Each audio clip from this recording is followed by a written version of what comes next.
componentes e instrumentos necessários, o circuito elétrico foi construído seguindo as instruções na ordem que estão apresentadas na tabela. Ponto A. Soldar o polo positivo do gerador a uma das extremidades do resistor R1. Ponto B. Conectar a outra extremidade do resistor R1 à entrada de um perímetro, tomando-se o cuidado de escolher a polaridade correta. Ponto C. Conectar a saída de um perímetro a uma das extremidades do resistor R2. Ponto D. Soldar a outra extremidade do resistor R2 ao polo negativo do gerador. Com o circuito em funcionamento, observou-se que um perímetro indicava 2 A.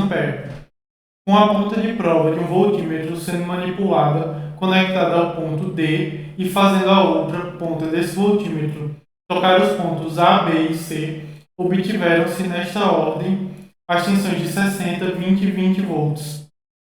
Nessas condições, considerando que os instrumentos de medida são de boa qualidade e podendo-se ser comparados a instrumentos ideais, o valor da resistência do resistor R1 é...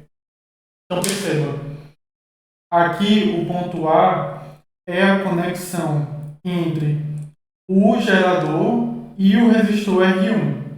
O ponto B é entre o resistor R1 com um amperímetro. O ponto C é entre o resistor R2 e o amperímetro. E o ponto D é entre o resistor R2 e a bateria. Só que perceba que eu coloquei o ponto D aqui e não aqui. Ele pode estar em qualquer canto. Por quê?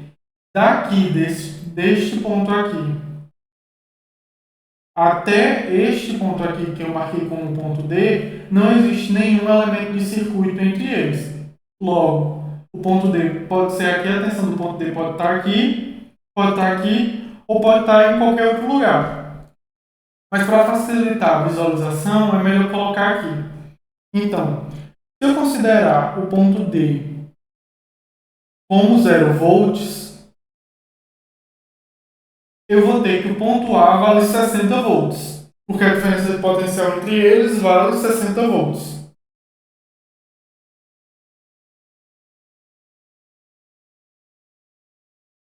E se eu considerar o ponto D como 0 volts, o ponto B vai valer 20 volts. Por quê? Porque a diferença entre D e B vai dar 20 volts. Considerando como 0 volts, não tem perda de generalidade.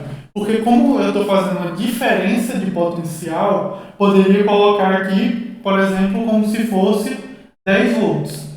Se aqui no D fosse 10 volts, no A teria que ser 70 volts. Porque a diferença de potencial entre eles vale 60 volts.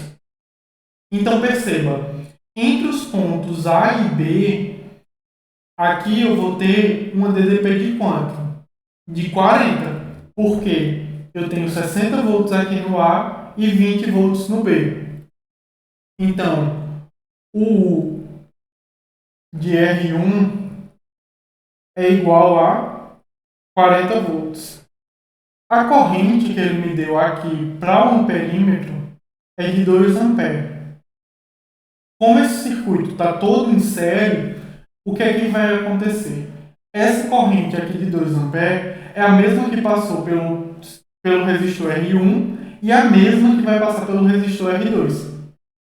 Então, a corrente do circuito vale 2 amperes.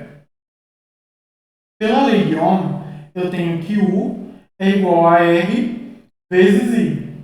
Então, 40 é igual a R vezes 2.